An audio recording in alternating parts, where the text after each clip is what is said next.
Bismillahirrahmanirrahim. Assalamualaikum warahmatullahi wabarakatuh. Alhamdulillahirabbil alamin.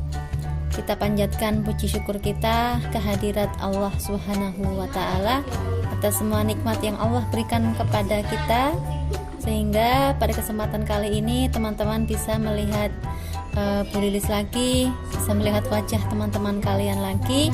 Itu adalah salah satu bentuk nikmat yang Allah berikan kepada kita, dan selayaknya kita selalu bersyukur atas semua nikmatnya.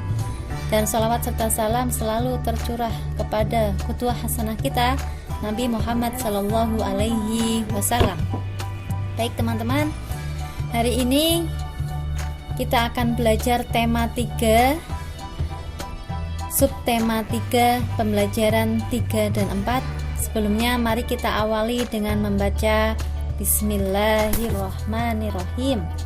Selanjutnya, tujuan pembelajaran hari ini, yang pertama, siswa mengenal tanaman obat dan manfaatnya. Yang kedua, siswa mengetahui tanaman obat keluarga dan manfaatnya. Yang ketiga, siswa mengetahui masalah lingkungan, penyebab dan dampaknya bagi masyarakat dan lingkungan.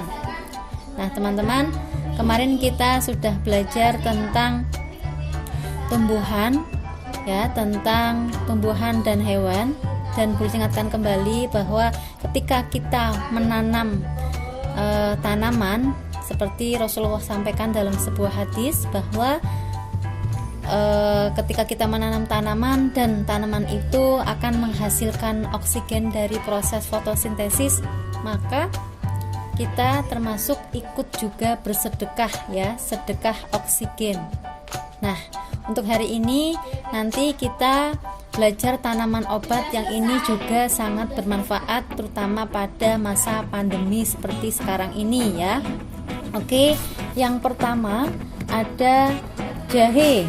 Nah, jahe kegunaannya bisa digunakan sebagai bumbu masak, obat penghangat tubuh, minyak wangi, dan pastinya sebagai jamu tradisional.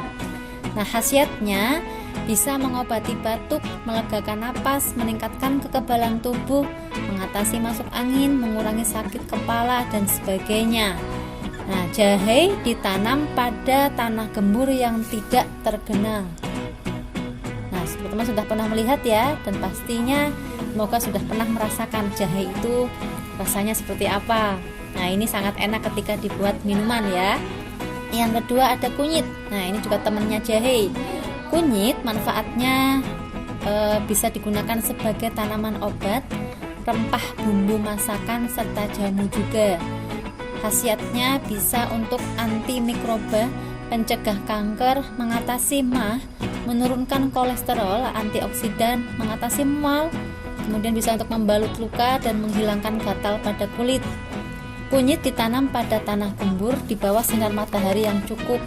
Ini baiknya ditanam di awal musim penghujan. Seperti sekarang ini ya, ini sudah mulai musim penghujan. Teman-teman bisa menanam rimpang-rimpangan di sekitar rumah kalian atau di pekarangan rumah kalian. Yang ketiga ada kencur.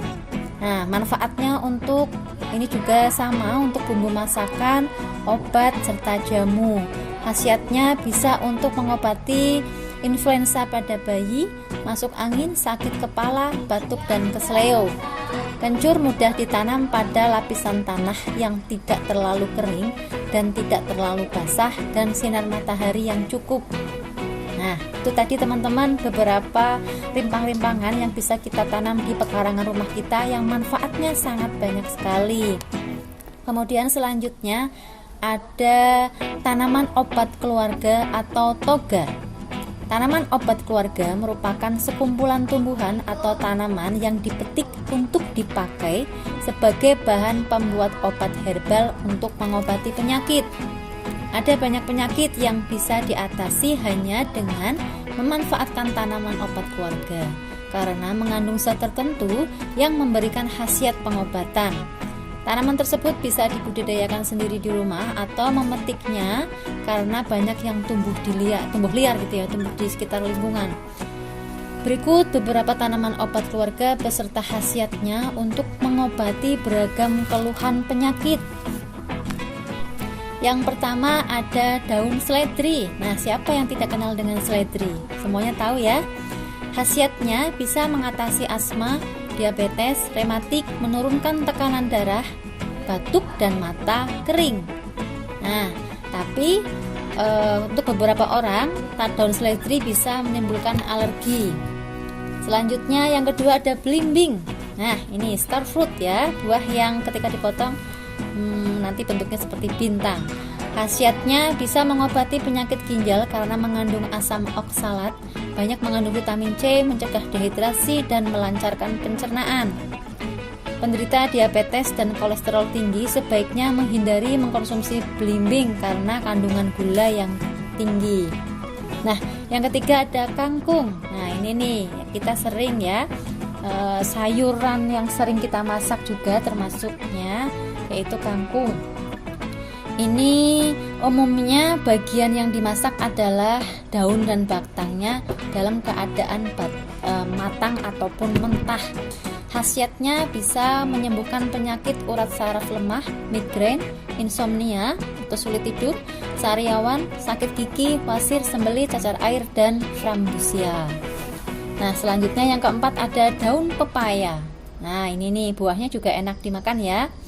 Khasiatnya dapat menyembuhkan berbagai macam penyakit, mencegah kanker, mengobati hipertensi, demam berdarah, dan nyeri haid. Walaupun rasanya agak pahit, tapi sedap.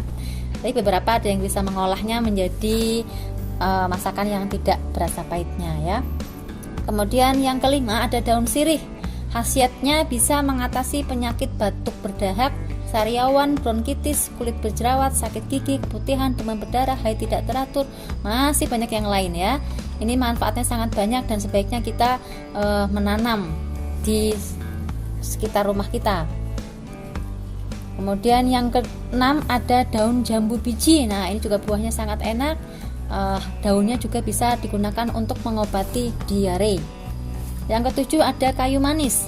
Kegunaannya sebagai rempah tradisional yang biasa digunakan sebagai bumbu penyedap masakan. Khasiatnya bisa mengobati penyakit jantung, radang sendi, perut kembung, dan penyakit kulit. Bisa juga untuk mengontrol gula darah, meningkatkan fungsi usus besar, mencegah kanker, mengurangi peradangan konstan jaringan internal otak, mengurangi nyeri rematik, dan mengobati infeksi saluran pernapasan. Nah, teman-teman, kayu manis juga enak ketika digunakan sebagai untuk infus water ya. Kemudian ini juga nih temennya, jeruk nipis juga bisa digunakan sebagai infus water. Yang kedelapan ada jeruk nipis. Jeruk nipis banyak mengandung vitamin C dan asam sitrat yang dapat digunakan untuk penyedap masakan minuman, bahan pembuat asam sitrat, serta campuran jamu. Jadi jeruk nipis fungsinya untuk tadi itu kegunaannya. Khasiatnya bisa mengobati batuk berdahak, melancarkan pencernaan, mengobati ambeien, amandel, anyang-anyangan, batuk ginjal, demam, difteri, haid tidak teratur, vertigo, sakit gigi, pegal linu, dan tekanan darah tinggi. Nah, itu teman-teman beberapa toga atau tanaman obat keluarga yang bisa kita tanam dan bisa kita petik manfaatnya ketika kita membutuhkan ya. Nanti semangat menanam. Ketika kita menanam, kita juga termasuk bersedekah ya, bersedekah oksigen. Baik teman-teman, selanjutnya teman-teman perhatikan di sini ada 3 gambar. Yang pertama gambar 1 itu gambar apa? Ya betul, yang pertama adalah kebakaran hutan. Yang kedua pastinya sudah tidak asing juga, itu adalah kebanjiran. Yang ketiga tanah longsor. Nah, kira-kira kebakaran hutan itu penyebabnya karena apa? Penyebabnya ada 2 faktor, yaitu yang pertama faktor alami, bisa jadi karena musim kemarau yang panjang ya. Nah, kemudian selain faktor alami juga karena pembakaran hutan untuk pembukaan lahan. Jadi untuk mengurangi biaya biasanya untuk membuka lahan bisa dibakar hutannya seperti itu. Kemudian yang ketiga ada illegal logging atau pembakaran liar. Ini menghasilkan lahan kritis dengan tingkat rawan tinggi ya, dapat menyebabkan kebakaran. Terus dampak kebakaran hutan bagi masyarakat bisa menyebabkan iritasi mata dan juga kulit dari asapnya. Kemudian mengganggu pernafasan pastinya ya, bisa menyebabkan penyakit ISPA atau infeksi saluran pernapasan akut juga, kemudian bisa menyebabkan kita menjadi sakit kepala, mual dan muntah. Nah, bagi lingkungan juga memberikan dampak yang buruk juga, akan menyebabkan terancamnya habitat flora dan fauna, terancamnya keanekaragaman hayati, serta terganggunya keseimbangan ekosistem. Nah, teman-teman, yang kedua adalah tadi gambar banjir ya. Penyebabnya bisa karena curah hujan tinggi, penebangan liar, membuang sampah sembarangan. Nah, dampak bagi masyarakat yang terkena banjir bisa mengganggu kesehatannya, ya, bisa sakit kulit, nah, karena gatal-gatal oleh airnya yang kotor. Kemudian bisa menyebabkan kerugian ekonomi karena rumahnya hanyut, tidak bisa bekerja, nah, aktivitasnya juga terhambat. Dampak bagi lingkungan bisa menyebabkan pencemaran lingkungan, banyak sampah yang akibat banjir itu ya yang terbawa, kemudian kotor juga. Kemudian yang kedua bisa memicu tanah longsor dan tumbuhan yang pasti menjadi rusak ya, tanaman yang ada atau tanaman yang terkena banjir. Yang ketiga, tanah longsor. Penyebabnya ketidakadaan penyerapan air oleh pohon. Jadi pohonnya tadi ditebangi, akhirnya tidak ada yang menyerap air ya, akarnya tidak bisa untuk menyerap, tidak ada akar yang bisa menyerap air. Yang kedua, terkikisnya tanah sehingga tidak kuat menahan beban yang ditahan sehingga terjadi tanah longsor. Yang ketiga, penebangan pohon secara liar. Nah, kemudian dampaknya apa nih? Bisa mengancam nyawa, kemudian hilangnya tempat tinggal, adanya trauma karena mengalami tanah longsor ya, menimbulkan trauma tersendiri untuk masyarakat yang terkena tanah longsor. Kemudian dampak bagi lingkungan bisa memperlemah lempeng dan bebatuan, kemudian rusaknya sanitasi lingkungan. Nah, teman-teman, itu tadi rusaknya lingkungan atau masalah lingkungan yang ada di sekitar kita. Dan sekarang mari kita simpulkan pembelajaran kita hari ini. Yang pertama, tanaman obat dapat ditanam di pekarangan rumah seperti jahe, kunyit, dan kencur. Kemudian yang kedua, tanaman obat keluarga merupakan sekumpulan tumbuhan atau tanaman yang dipetik untuk dipakai sebagai bahan pembuat obat herbal untuk mengobati berbagai macam penyakit. Yang ketiga, kita harus menjaga lingkungan agar tidak menyebabkan masalah seperti kebakaran, banjir, dan tanah longsor yang dapat merugikan masyarakat dan lingkungan sekitarnya.